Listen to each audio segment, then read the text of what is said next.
President of the Florida Restaurant Lodging Association. And on behalf of Carol Dover and our entire board of directors, we're excited to provide you another wonderful, excellent member educational benefit. Carol's currently en route to an annual gathering with our outside law firm, lobby firm, the Metz firm, for gathering of the Florida legislative leadership, something we do annually. It's an intimate gathering where we get to present our issues and cement longstanding relationships on behalf of you, our members, and the industry.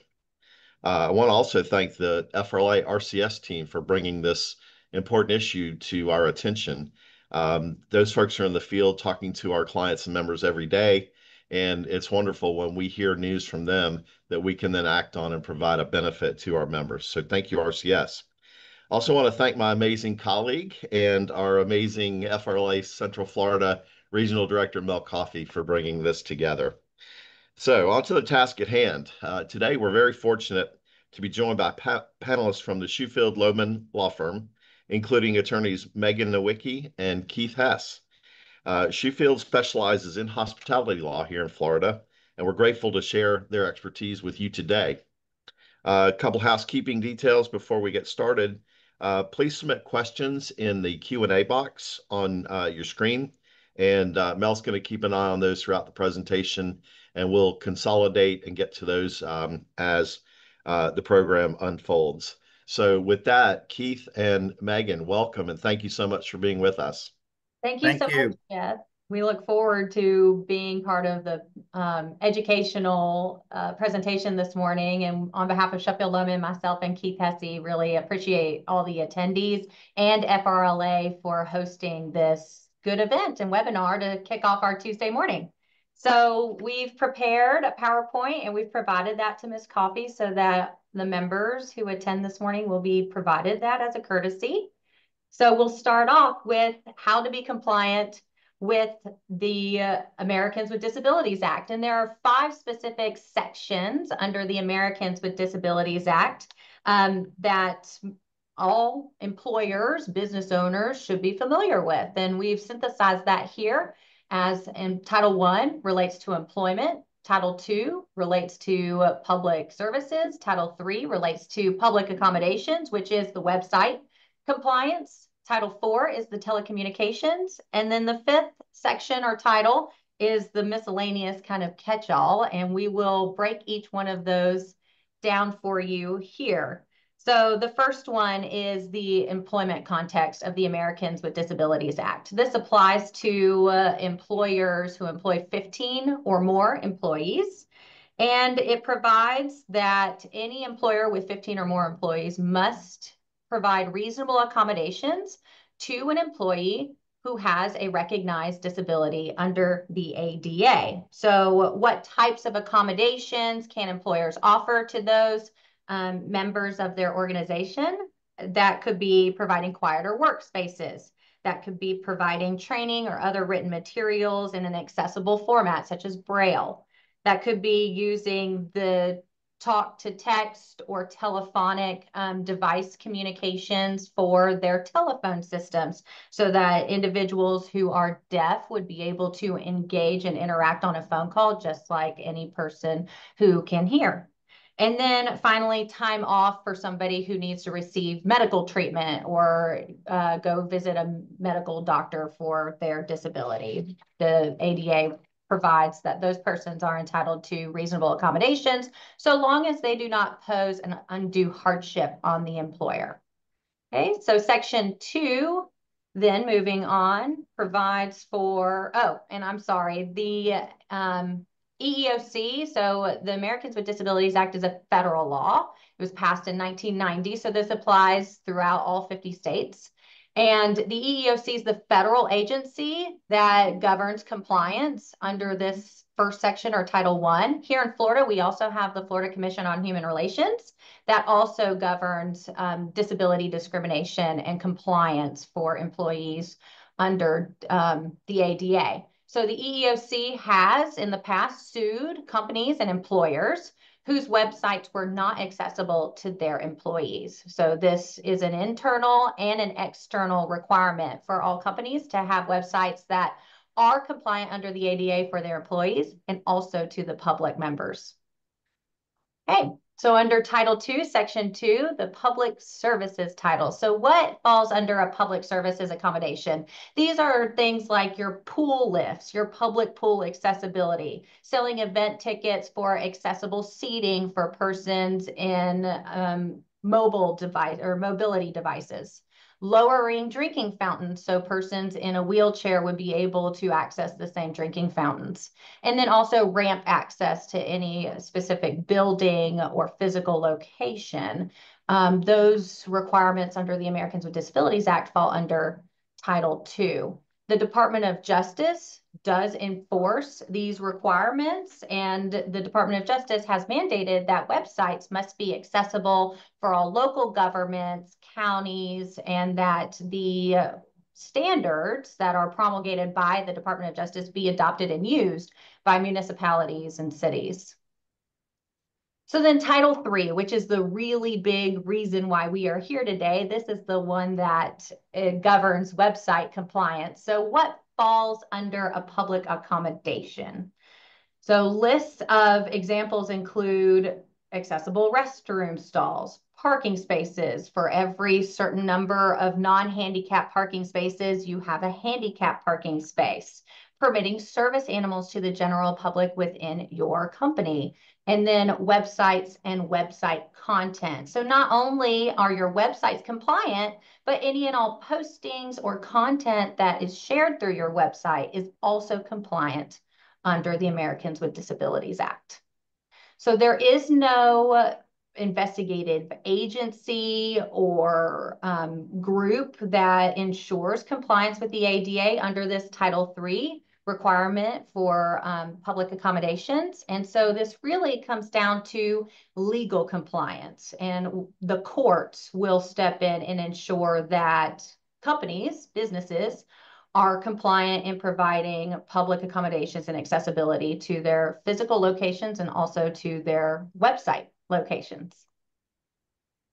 So then Title IV and Title V of the Americans with Disabilities Act. Title IV specifically applies to telecommunication accommodations. So things such as the teletype devices. So using communication technology with a screen so that persons who are hard of hearing would be able to have a phone call. This also works for persons who have speech impediments, for example, to have the access to these types of communicative devices.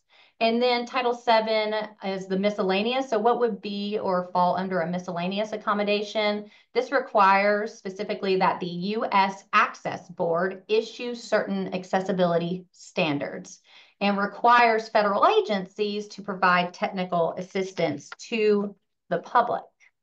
So with that, I'm going to turn over my next slide to my colleague, Mr. Keith Hesse. Thank you, Megan. And just going back to a little history, as Megan mentioned, the ADA was enacted in 1990. There were a few years given for effectiveness for compliance. And so it took root in the 1990s. And I don't know if it was the good old days for people or companies that ended up being on the wrong end of a lawsuit, but what would happen through the 1990s was you would have individuals, a lot of them were from South Florida, that would get in a car with their companion, significant other, many times a consulting expert, and they would literally just travel up the highway. And they would stop at various establishments, whether they be hardware stores or restaurants or lodging establishments, and they would basically survey the facility and assess compliance with the ADA. Now, many times they would actually buy something to show that they were there, if it was a retail establishment, or they might stay in overnight or have a meal. So at least you got that from them on these drive-bys. But they would hit many such establishments every day, and then they would file their lawsuits about the non-compliance issues. And some of you out there may remember those days. Another aspect related to people actually visiting the establishments was the government came out with something called ADAG, ADAAG, which is the ADA Accessibility Guidelines. And they were very specific, but they told you what you needed to have. And Megan's alluded to some of them in terms of how many handicap parking spaces you have to have? How wide do your doorways have to be? What do your bathrooms need to look like? Those sorts of things. We all remember pool lifts that came in later. So we may not have liked all those requirements, but at least we had specific guidelines as to what needed to be done to comply with the ADA. So next slide, Megan. So the new, and that's in quotes, ADA legal landscape. So as the internet developed in the 1990s and of course became pervasive and what it is today, what happened was, as Megan noted, websites had to comply with the ADA for the people with disabilities, with differing motives, whether good, bad, or indifferent. They now no longer needed to get someone to drive them to various places and physically visit those places. They could do that from the comfort of their own apartment or home or bedroom or kitchen just by going on their computer or phone or tablet and visiting the website. So it really changed the game in that regard. And the other change was with the physical structures, we had ADAG. And so the public accommodation companies would say, well, we need some guidelines for the website, right? You give us guidelines for the physical structures and physical facilities. How about the website? And the Department of Justice says, well, we're working on that. And the companies continue to say year after year, well, look, we're getting sued. You need to give us some guidelines. I mean, how do we make a website compliance? And the Department of Justice said, we'll get back to you. So we'll talk about that a little bit more later on in terms of the standards that are out there in terms of compliance on the website. So next slide, Megan. So this is, and then in 2012, as I'm sure our lodging establishment folks are aware of, we had the reservation rule for lodging establishments related to individuals with disabilities that came out and is applicable.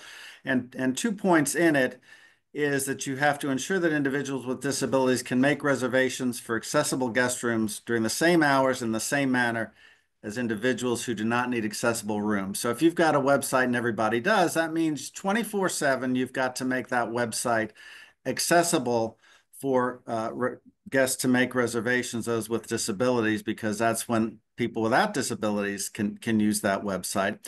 And then you've got to identify and describe accessible features in the hotels and guest rooms that you offer. And you have to do that enough detail to permit those individuals with disabilities to assess whether a given hotel or guest room meets his or her accessibility needs. And we'll get to that a little bit later as well. There are other requirements in that rule, as you probably know, about reserving a certain number of rooms for disabled guests and when you can let those go, et cetera, et cetera.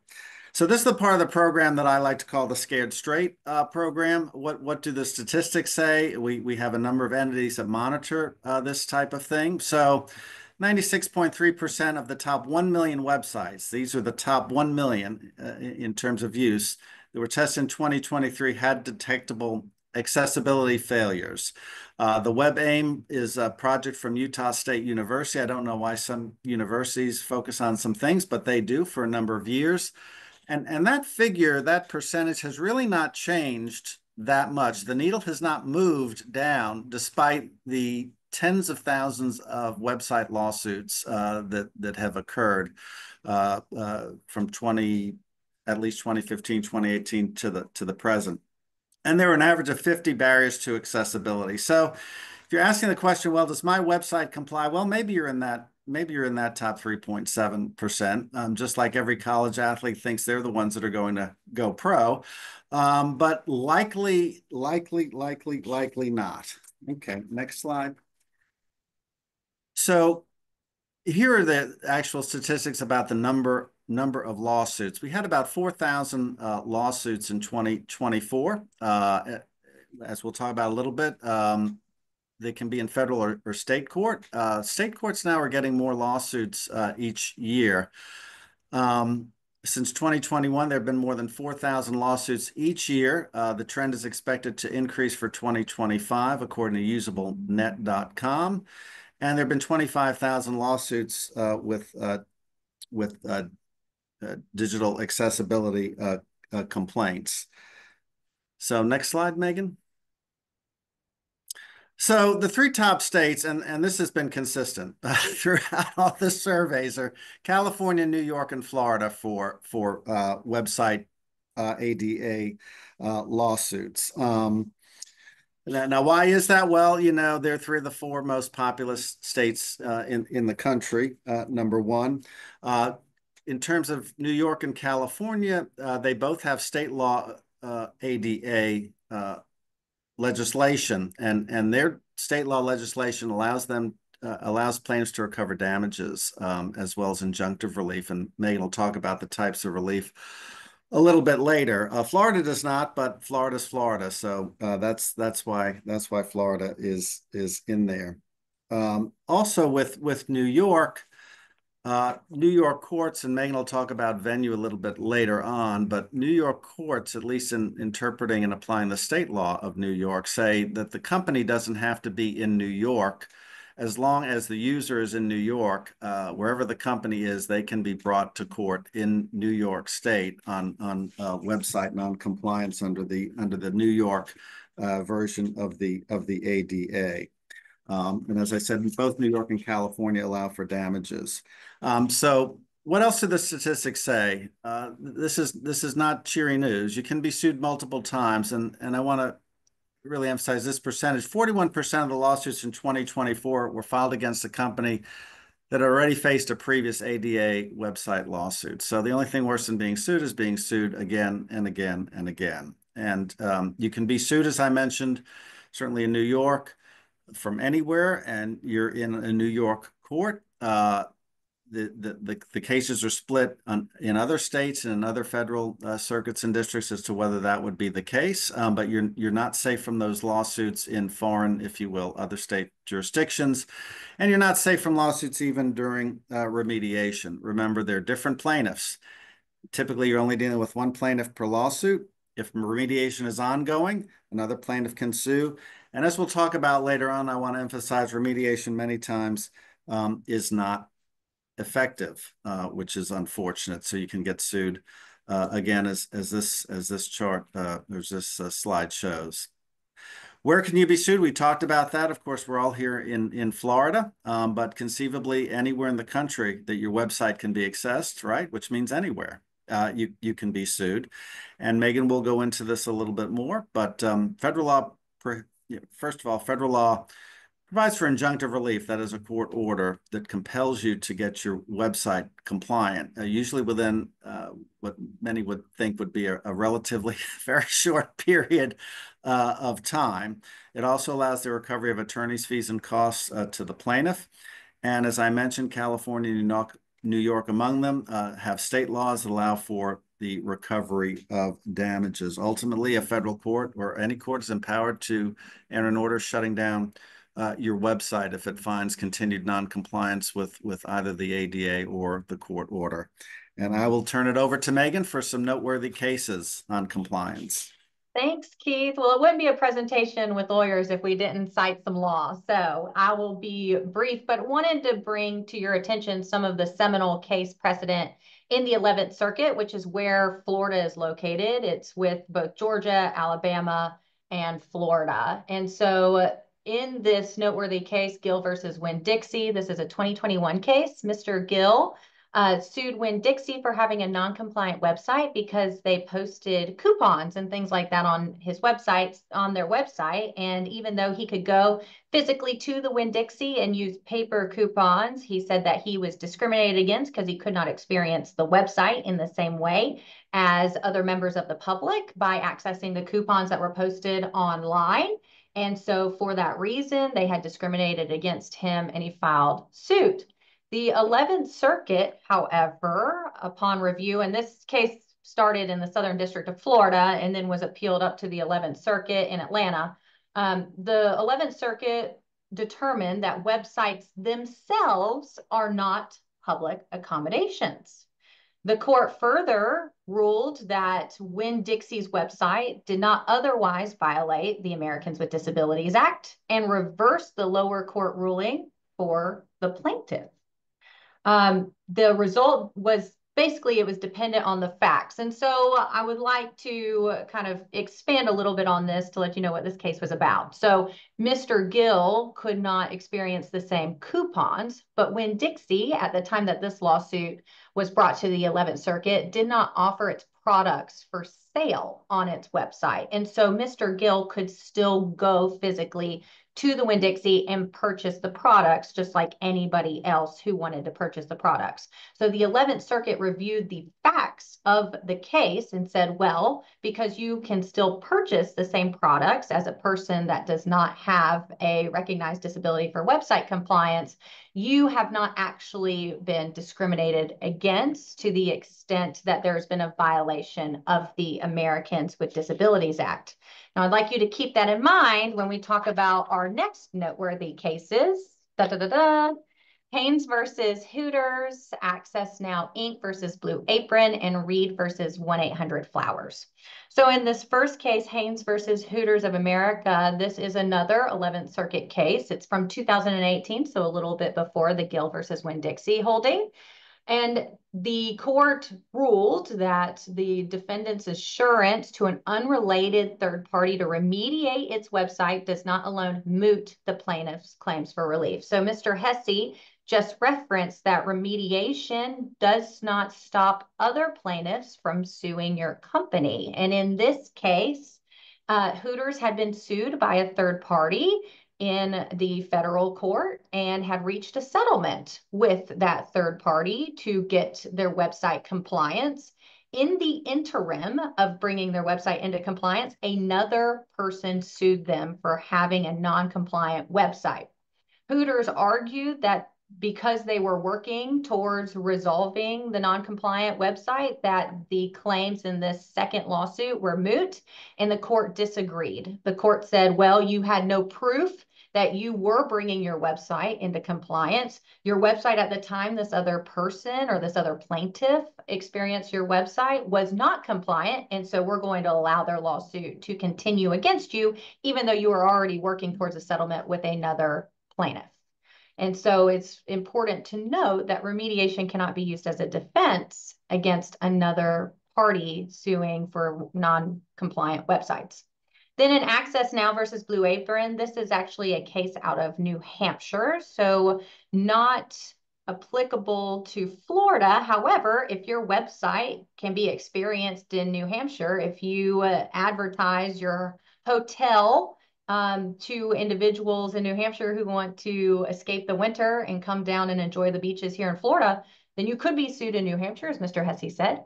And in New Hampshire, the courts have held that websites standing alone are public accommodations requiring full compliance with the Americans with Disabilities Act. Okay.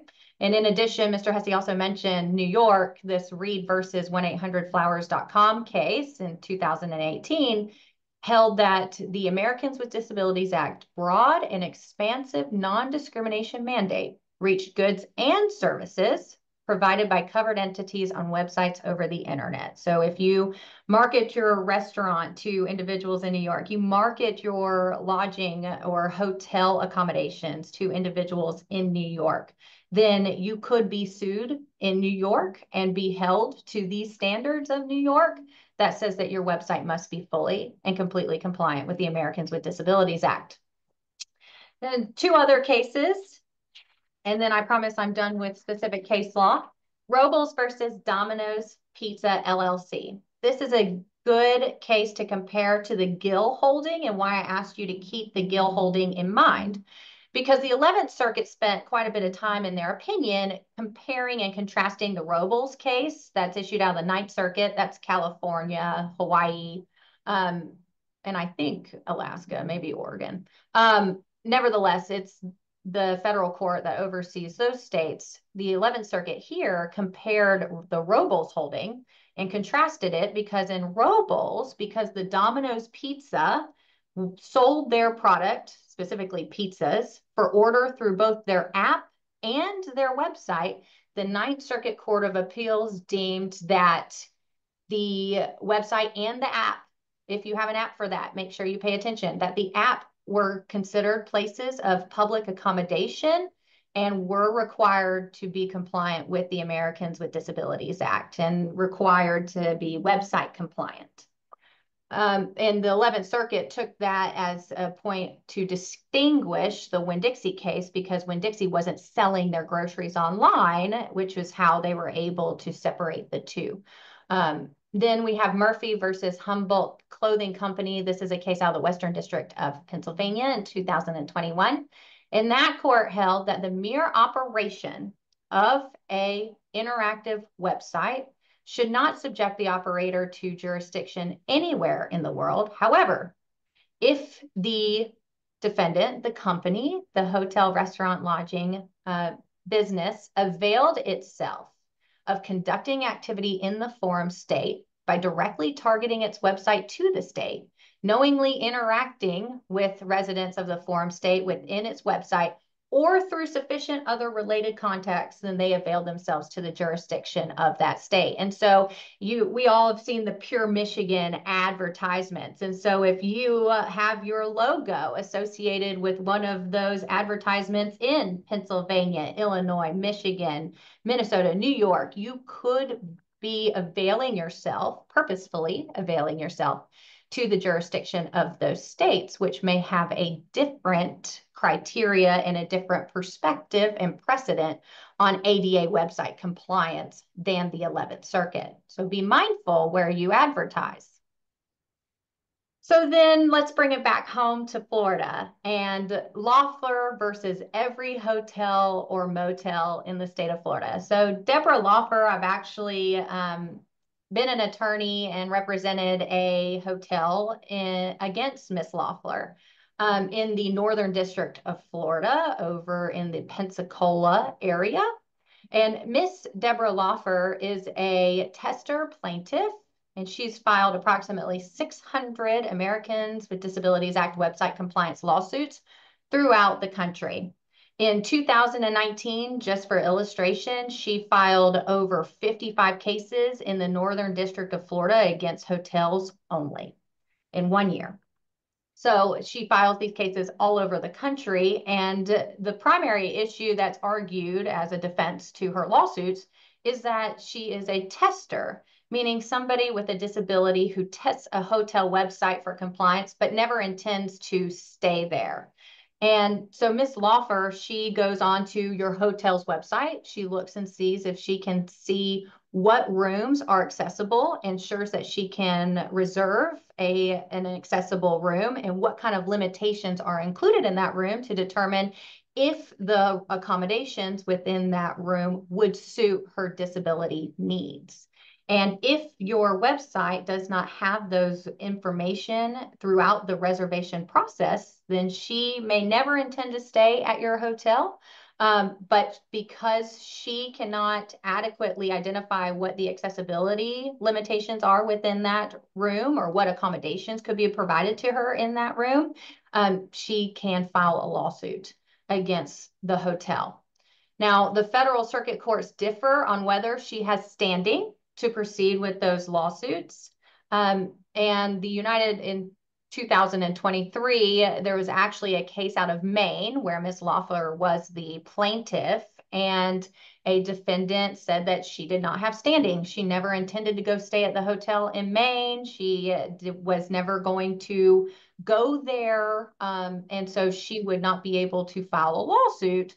And that was actually appealed to the United States Supreme Court, and the Supreme Court did not accept the case, essentially. They denied cert. So we currently do not have a decision by the Supreme Court that would apply to all the circuits, which is why there are circuit splits. Here in Florida, we can have testers. The 11th Circuit does permit testers to file these lawsuits, so they may never intend to stay at your hotel establishment, but just by virtue of trying to access your website, if it's non-compliant, then they are permitted to file a lawsuit against your company. So we've talked about lodging establishments. What about restaurants? Do restaurants have to be compliant? Absolutely. Here in Florida, if you accept reservations through your website, if you have menus listed on your website, if you can reserve a private event for your restaurant on your website. If you have a website for your restaurant, you also have to comply with the Americans with Disabilities Act. So please make sure that you do have a compliant website. And so what does it mean to be compliant? Well, as Mr. Hesse indicated earlier, the Department of Justice was asked for guidelines. And so finally, the Department of Justice issued some guidelines and has updated their guidelines. This is the most updated version, the WCAG 2.1, 2.2 standards. They were updated in 2024. And so what does that mean? What is required for my website? Well, your website must be perceivable. It must be operable. It must be understandable, robust, and conform.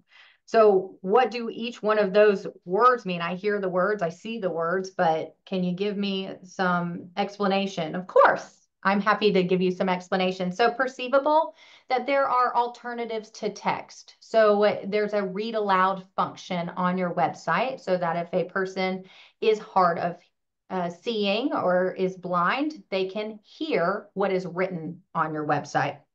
Operable, it allows for a mouse and interaction with your website through a keyboard only. Somebody does not need to use a mouse in order to be able to operate your website. It's understandable. It has clear language. It's clear on what it is saying. And then robust, it is interpreted reliably. So whatever accessibility options and the content that you have on your website, that if it's the talk to text function, that it is reliable, that it accurately reflects what the text states on your website. There are also other additional examples like captions for videos. Any videos on a website must have closed captioning. I'm happy to announce that this webinar is compliant with the ADA because there is an option for captions at the bottom of your screen. Also, ensuring a high contrast between your text and background. So this is not just limited to what the text or content or features are on your website, but also how it looks. Person who are colorblind, that they can be able to read what is on the screen. So having a high contrast between your text and backgrounds, that the content is navigable and functional through the keyboard only access. So what is required? So you have to have the Web Content Accessibility Guidelines 2.1, which is the most current version. It extends the 2.1 to further maximize the applicability of accessibility on your website. And the 2.1, 2.2 success criteria is written in testable statements. And then the guidelines address accessibility of that web content, which I mentioned, across your devices. So what happens if you're not compliant? And Mr. Hesse mentioned this, that you in the slide where you can be sued anywhere across the country that your website may be marketed or accessed by the general public.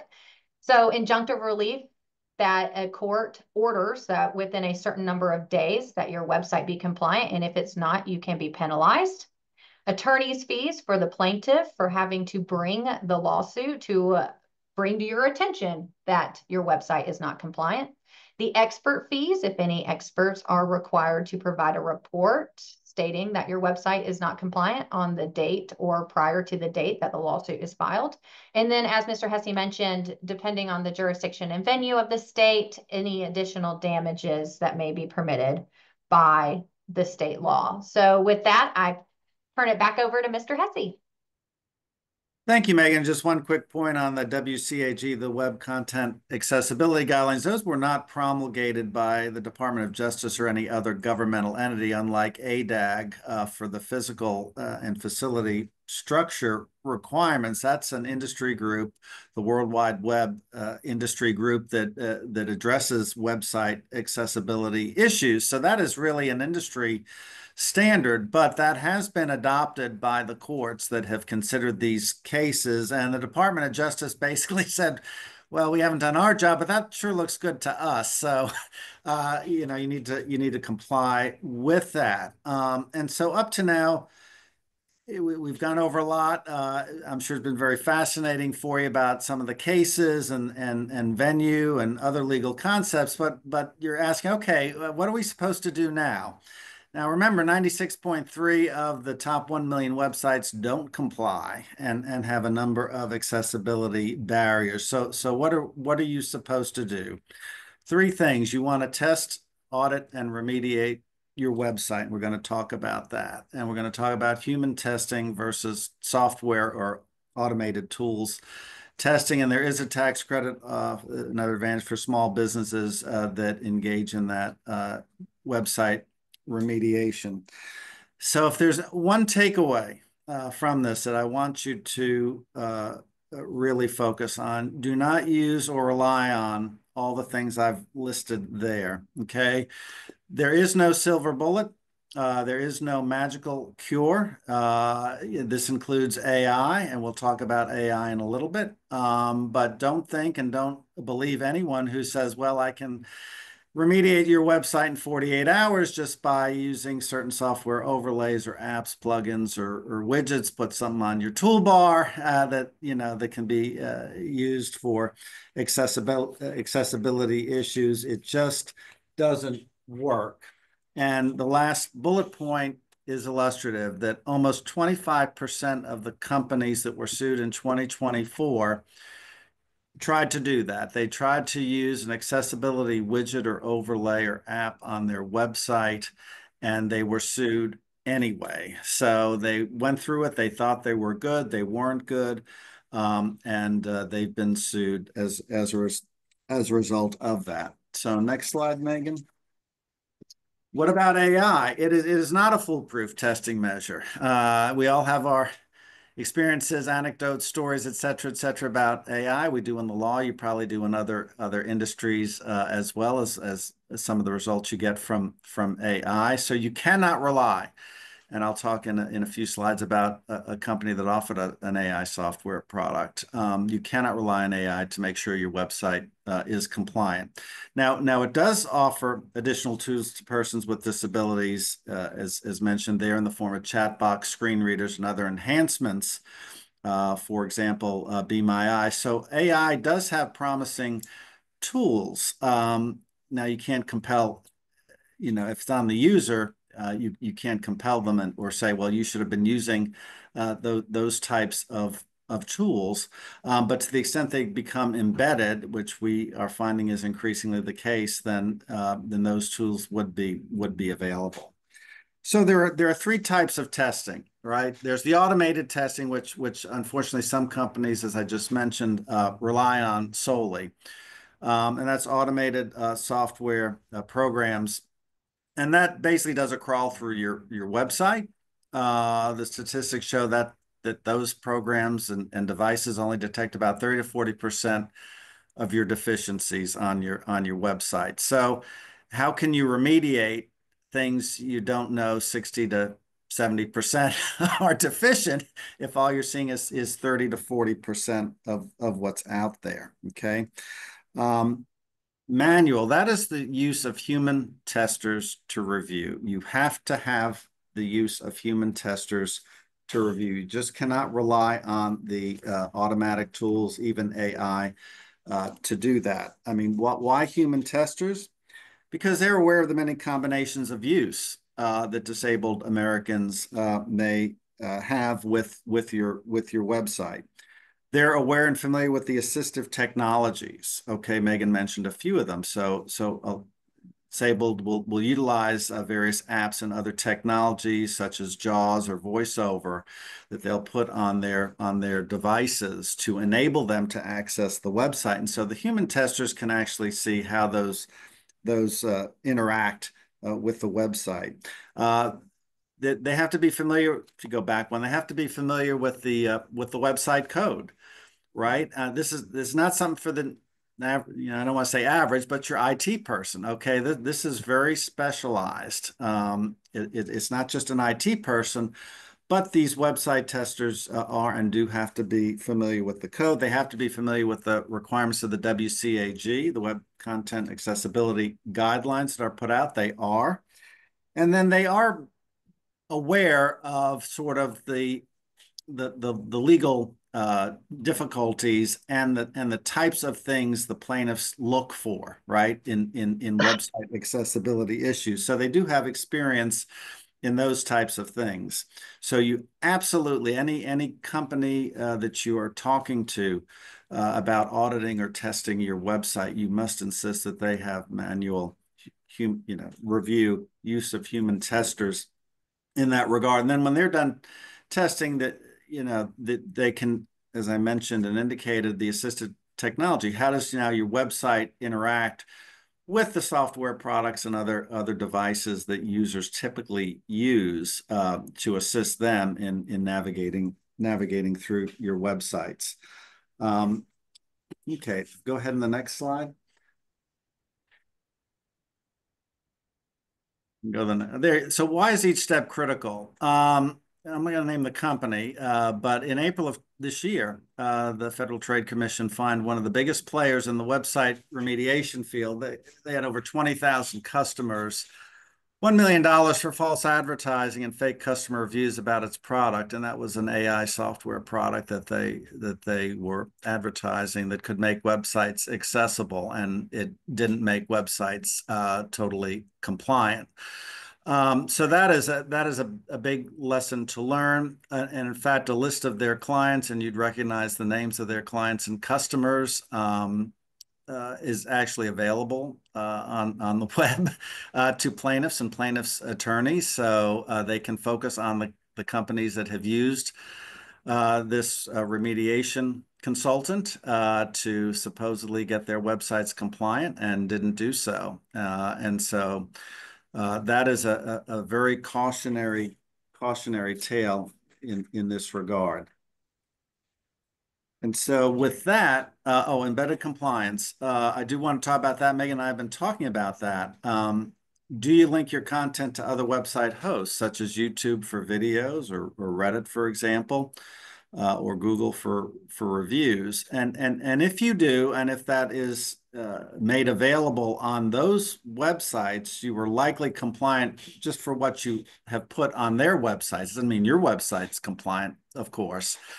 Because they do have embedded tools such as closed captioning, as Megan mentioned, and other embedded tools that would make the content that is on those platforms available to the disabled. But once again, don't rely on AI or any other kind of plugin or software or widget. All those are overlays. Okay, it does not remediate the underlying software and code that your website has. It just puts another layer on it. Okay, so that does not ensure compliance. Please remember that. And with that, I will turn it over back to Megan.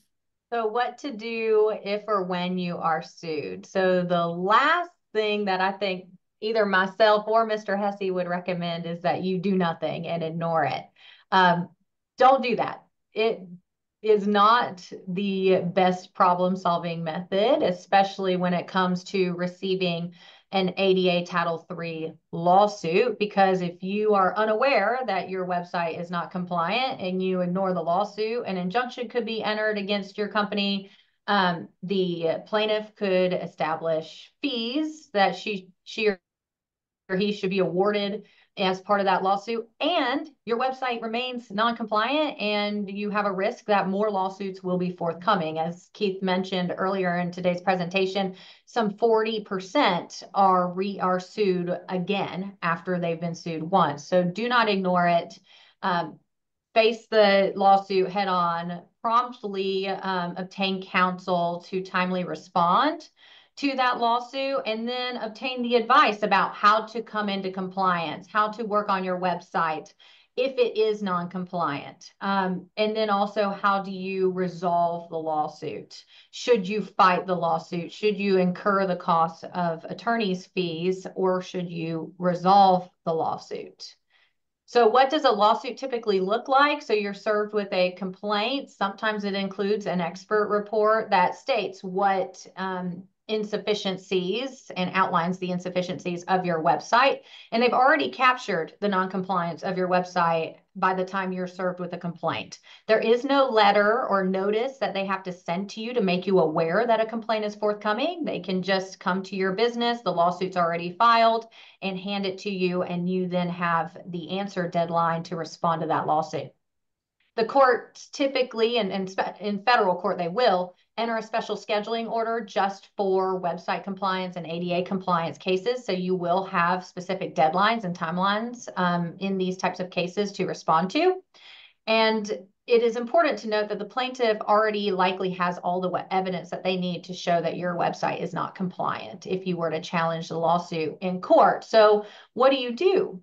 My typical recommendation would be to respond to the lawsuit and then work on resolving the lawsuit, minimizing your out-of-pocket attorney's fees that you have incurred, also minimizing the attorney's fees that the plaintiff's lawyer works on and incurs, and then working again on your website compliance, engaging in human auditing, human testing, engaging in accessing tools that will help you become compliant and stay compliant.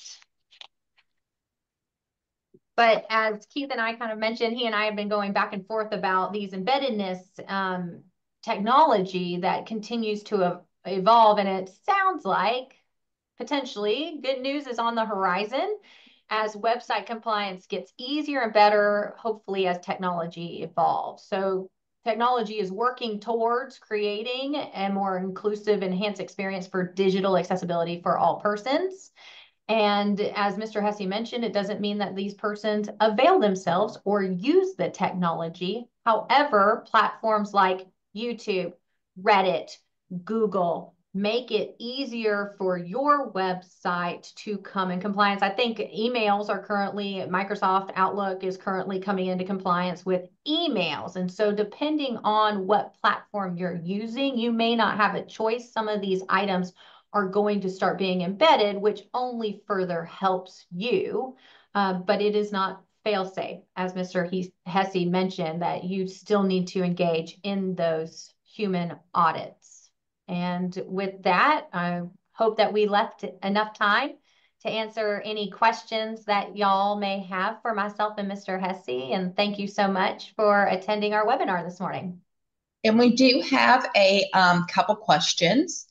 The first one being, who should we contact if we want to be sure that our website is compliant before the lawsuits happens? You shared with us what not to do. Do you have a recommendation on how we address it?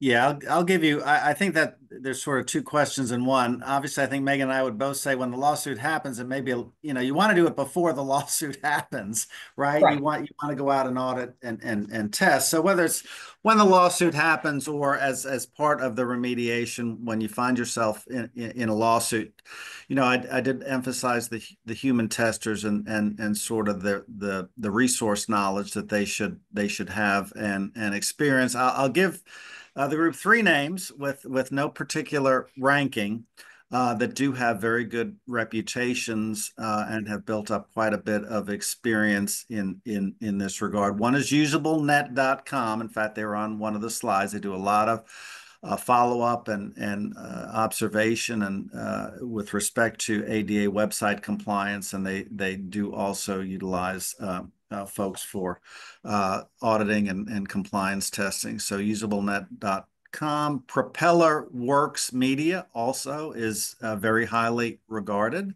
They have an affiliate company, Accessibility Works. They're like UsableNet. They track a lot of this stuff, all the developments, compliance issues, the WCAG, et cetera, et cetera.